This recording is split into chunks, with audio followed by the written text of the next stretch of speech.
हमारे चैनल सूरत गुरुकुल को सब्सक्राइब करना ना भूलें और बेल आइकन पे क्लिक करें।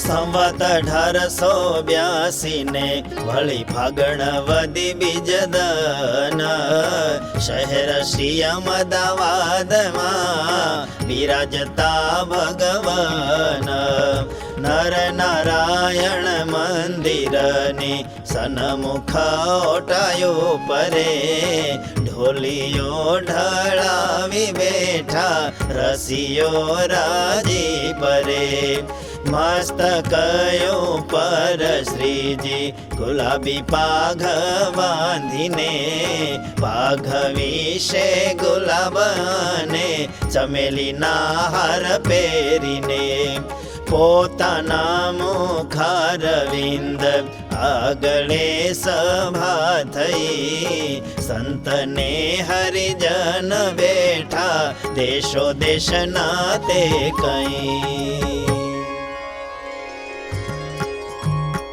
પછી સર્વે મુનિ મંડળ પ્રત્યે રે શ્રીજી મહારાજ પ્રશ્ન પૂછાય રે સંસારમાં જે જીવ માત્ર હોવે રે પંચ વિષયને આધારે જીવે રે કાં તો બાહ્ય વિષયને ભોગવે રે જ્યારે બાહ્ય વિષય યોગ નાવે રે ત્યારે અંતઃકરણ વિશે પણ રે કરે પંચ વિષય ચિંતવન રે પણ વિષયને ચિંતવા વિના રે તથા વિષયને ભોગવા વિના રે ક્ષણ માત્ર રહી શકતો નહીં રે અને જેમ વડનું વૃક્ષ હોય રે તેના મૂળ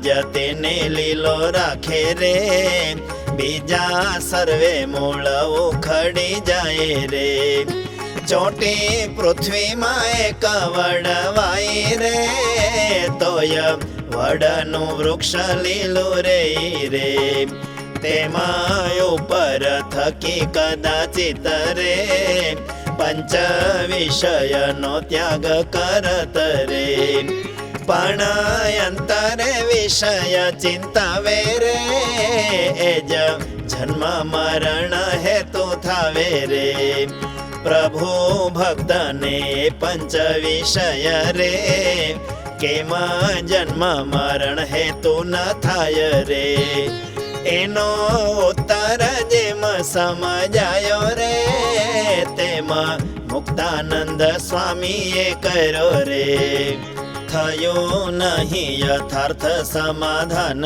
રે ત્યારે બોલિયા શ્રીજી ભગવાન રે લિયો એનો ઉત્તર અમે કે રે માયામય ત્રણ શરીર જઈ રે તેની ભાવનાએ રહિત થઈ રે કેવળ આત્મ સત્તા રૂપે રહી રે પરમેશ્વરની જે મૂરત રે તેનું ચિંતવન કરે જે ભક્ત રે તેને ચિંતવન બળવતે રે જ્યારે ઉપશમય અવસ્થા વર્તે રે ત્યારે ઉપશમ બળે કરી રે જન્મ મરણ હેતુ નો ઠરી રે જેમાં મહિકા તો સાબરમતી રે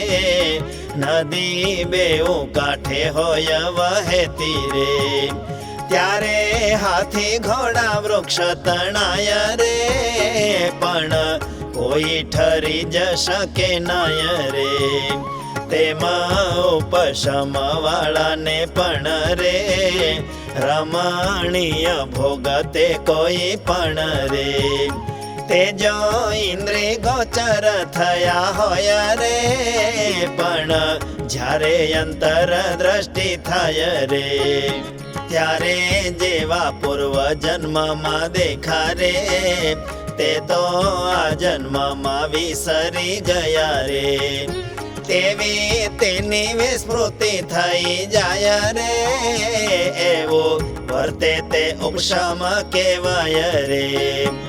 અને ઉપશમનો મહિમાય રે, તે તો અતિશય મોટો કહેવાય રે.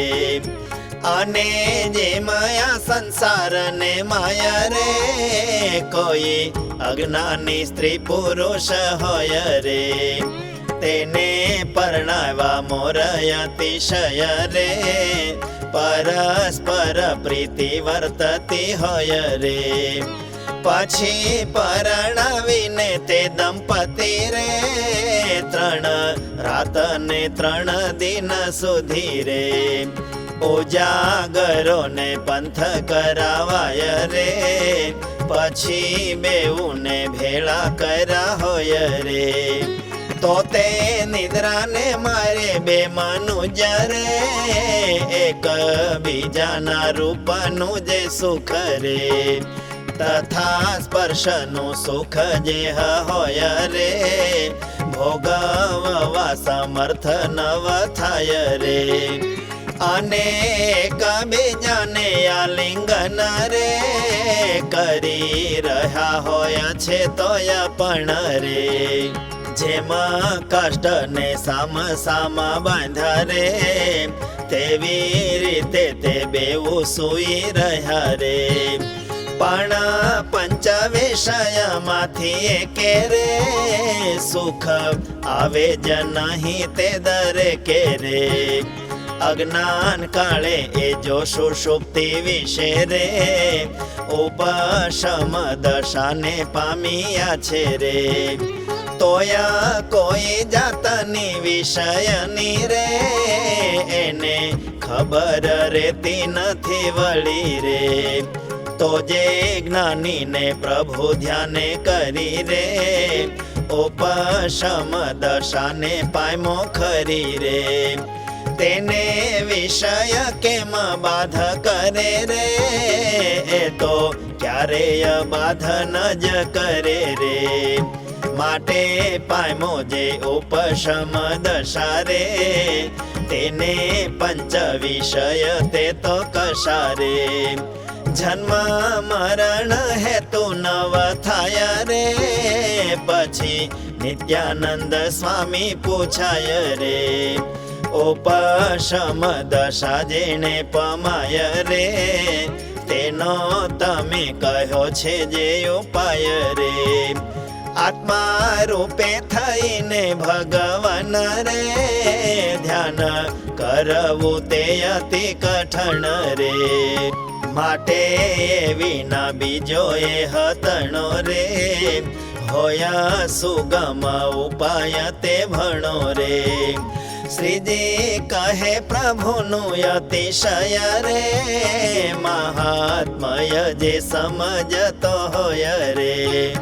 બીજું ભગવાન ને ભક્ત જન રે, તેની સેવા ચાકરી દર્શન રે.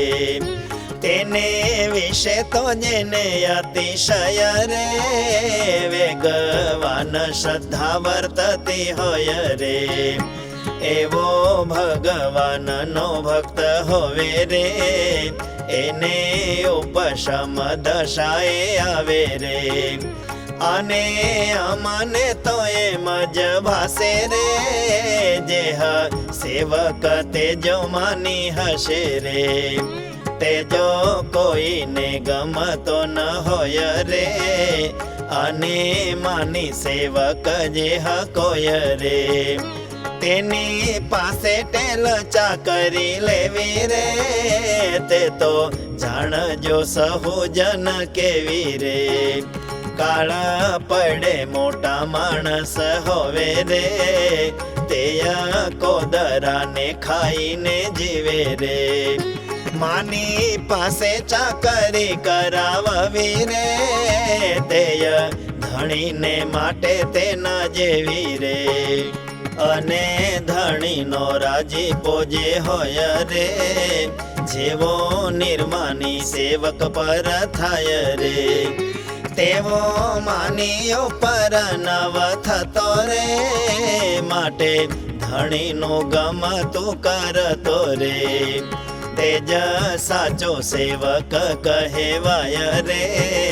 પછી શુકાનંદ સ્વામી પૂછાય રે. જેને વિવેક સમજણ નોય રે, તે તો ધણી રાજી કેમ કરાય રે. પછી બોલિયા પ્રભુ અવતારી રે. જે આ દાસ મૂળજી બ્રહ્મચારી રે. અને પાર્ષદ રતનજી જય રે, તે તો અતિશય ડાહ્યા કિયા છે રે. પણ કલ્યાણ ખપય અતિશય રે. માટે પ્રભુજી જેમ રાજી થાય રે. તેમાં કરતા આવડે છે ખરું રે. અને વળિયા સમયમાં વરું રે. અયોધ્યાવાસી બાઈ ભાઈ સર્વે રે. જેવા ગમતામાં વર્તાય રે. તેવા પરમહંસ સાંખ્ય યોગી રે. અને સર્વે સત્સંગી કર્મયોગી રે. તે પણ અમારા ગમતા મારે. નથી વર્તતા હમણાયા સમારે. કાજે અવધવાસીએ અતિશય રે. સત્સંગ પરાયણ કરું જીવિતવ્ય રે. માટે અયોધ્યાવાસીઓની જેમ રે. રાજી કરવા શ્રી પુરુષોત્તમ રે. તેવું કોઈને આવડતું નહીં રે. અને એ તો બહુ વિશ્વાસી રહી રે. માટે કોઈ કપટી જે હશે રે. તે તો એ મને છેતરી જ જશે રે. તે સારું એ મને કોઈ કાર્ય રે. તેનો આદર કરવાનો હોય રે. ત્યારે કોઈ હોય મોટેરા સંત રે. કાં તો મોટેરા સત્સંગી ગ્રહસ્થ રે. તેને પૂછી કામ કરવા દેવું રે. પણ એક જણ કહે ન દેવું રે. તેવી રીતે તમે સર્વે ત્યાગી રે. તથા ગ્રહસ્થ સર્વે સત્સંગી રે. અવધવાસીને ખબર રાખવી રે. એમાં અમારી આજ્ઞા છે જાણવી રે. અવધવાસીને ખબર રાખવી રે. એમાં અમારી આજ્ઞા છે જાણવી રે. ઇતિ શ્રી સહજાનંદ સ્વામી પ્રબોધિતે અધ્યાત્મશાસ્ત્રે શ્રી વચનામૃત સદગ્રંથે અમદાવાદ પ્રકરણે ઉપશમ મહાત્મ્યો નામ તૃતીયં વચનામૃતમ.